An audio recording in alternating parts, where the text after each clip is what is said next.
dumbass.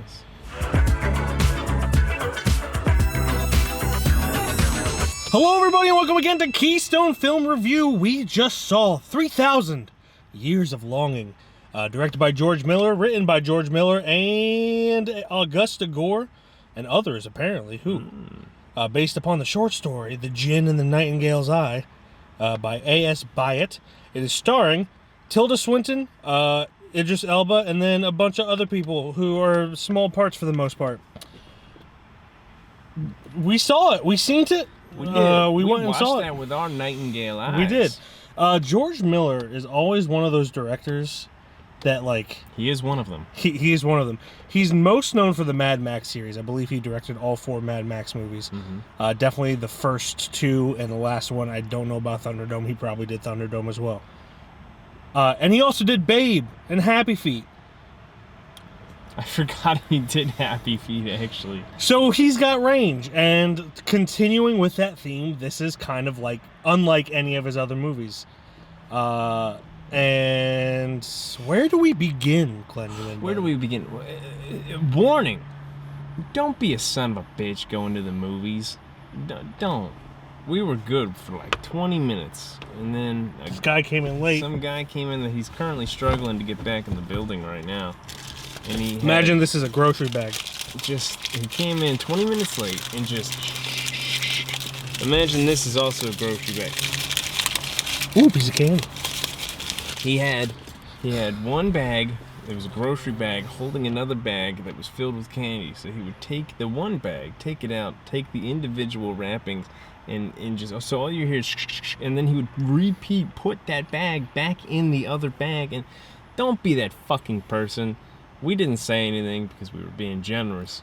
And he took shit. enough of breaks for me to not be pissed off the entire time. But it distracted from the movie quite a bit. Beside that, the movie was pretty delectable. Yes. There was a good, solid... it felt like it was a very long movie, I will say. At least towards the end, it felt like it. Maybe because we were fighting our hearts out with this guy over here who looks like he's now peeing on the wall, but he's not. He's trying to get back in the theater. He's trying to get back in the theater, but I know I really like the first 3/4 of the movie, and then that last fourth kind of felt like it dragged a little bit. That's really kind of the only flaw I really had with it. I kind of disagree. I thought it went by pretty quickly. I will also say that I could not get fucking comfortable, so that was like I was restless, and Mike can attest to this, that I was just like... It's true, he was like that. A little jittery boy. But I will agree the last part is kind of like Return of the King, where it's got like 4 or 5 different endings. Yeah. However, unlike the Lord of the Rings trilogy, which warranted 4 or 5 different endings because, 9 hours of movies before that. This was, it's a standalone movie, hour, 45 minutes, something like that. The last, with 5 endings, it's just like, okay, I get it, wrap it up, but it also didn't hurt the movie for me. No. For those of you who don't, this is, of course, about a Tilda Swinton's character who is a storyteller, literary professor, something with English and whatnot, and she's a scientist of books. She's a scientist of books, and she's in Istanbul and finds this bottle, and in the bottle, of course, is a genie or a djinn.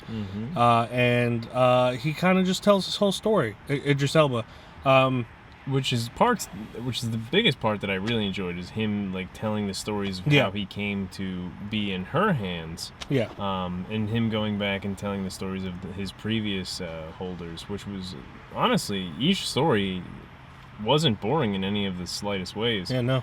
And it was really cool to go down, and you were kind of wishing for one more after he told one more, and then he kept going. I was like, yes, keep telling your stories, Magic Man. But yeah, I thoroughly liked the storytelling aspect of how he got to her. Yeah. And kind of, honestly, I would have been cool with a limited series of just him constantly, each episode was another story. Yeah.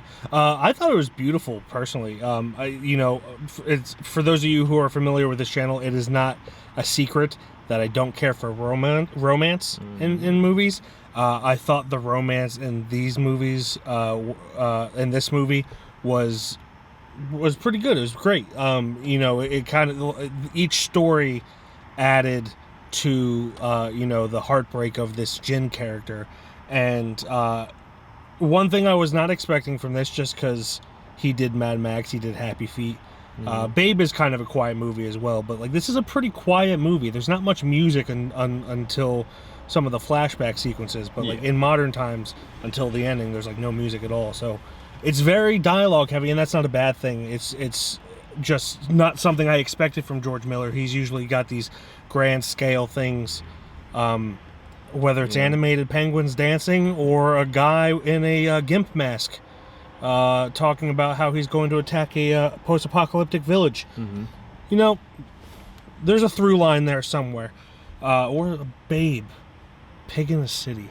I don't know if he did that one.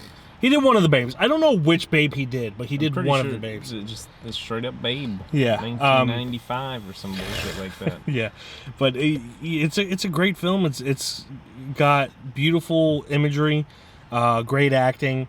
It does a very subtle thing throughout the whole movie too, where the Jin talks about how he's got like an electric magnetic field, and like during the movie I thought it was like my fucking eyes were going bonkers, and like you could see the lights are on in the hotel that she's staying at, and they like sort of like go in and out of like dimness, and that was a projection problem. Was it? Yeah, the bulb was not calibrated correctly. The only reason I know that is because I used to be a projectionist, and that's what it looks like when it's not calibrated.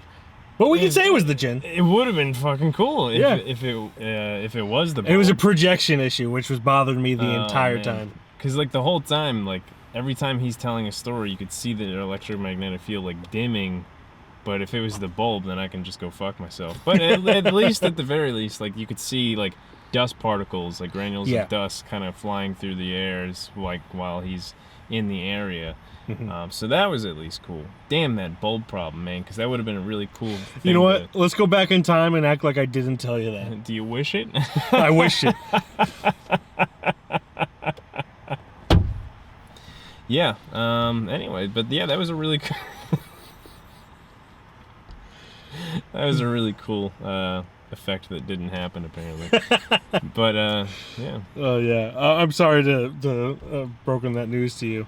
It is what it is. Yeah, it's kind of weird because this mixes like the main story, which is Tilda Swinton's part, is a very small story, and then the flashbacks are like these grandiose things where like not ancient times, but like Middle Eastern times during like the 1500s, 1600s, whatever it was, or it's the Ottoman Empire. I don't know if that's part of the Middle East, but it's. I haven't learned that since freshman year, and I'm long all I know that time. Is that before 2016, the last time the Chicago Cubs won the World Series was when the Ottoman Empire was still around.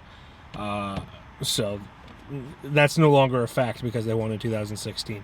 But I don't know why I brought that up.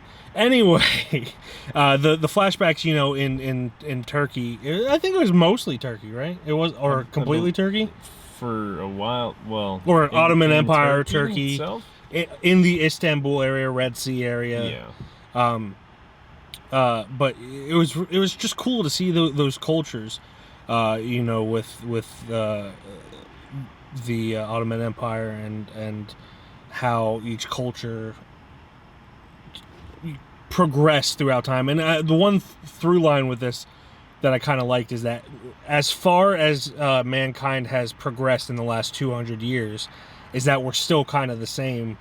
We're still kind of the same scared animals. When things are chaotic, we kind of panic in a way and turn on each other. And I thought that was a really cool touch. Yep. Our technology and stuff gets better, but we stay the exact same pretty much. Yeah, and that was a cool. I don't want to call it a message, but just like a little theme that was happening throughout the film. Yeah. But yeah, this I don't want to say this was better than I thought it was going to be because I already had relatively high expectations, but it met my expectations.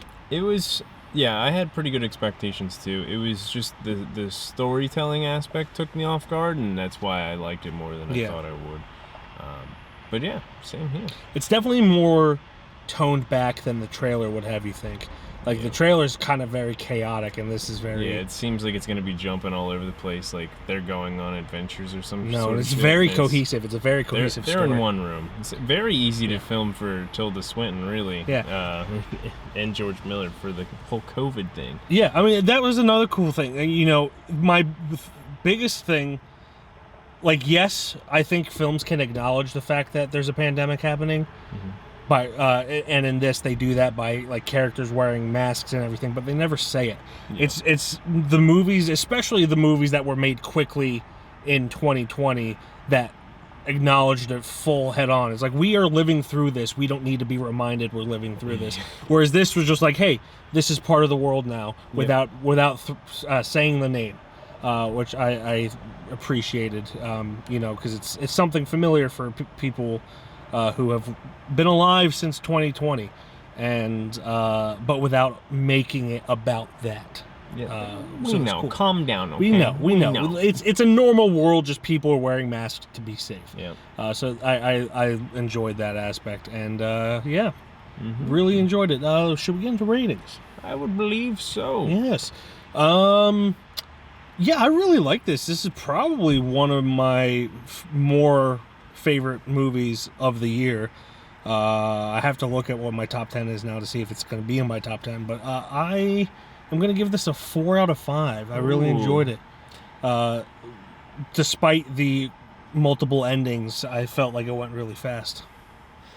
Guy's leaning over This there. guy cannot catch a break trying to get back in the building. I've been fighting a 3.5 and a 4. I want to lean 4, but that last little bit, I don't know. It's really, I wish that I could make a decision. That's 2 wishes I've made now. 3 and I disappear. I can't let that happen. You're trapped with me forever. I think I want to give it a 4. But yeah, I think so. I think it deserved 1, honestly.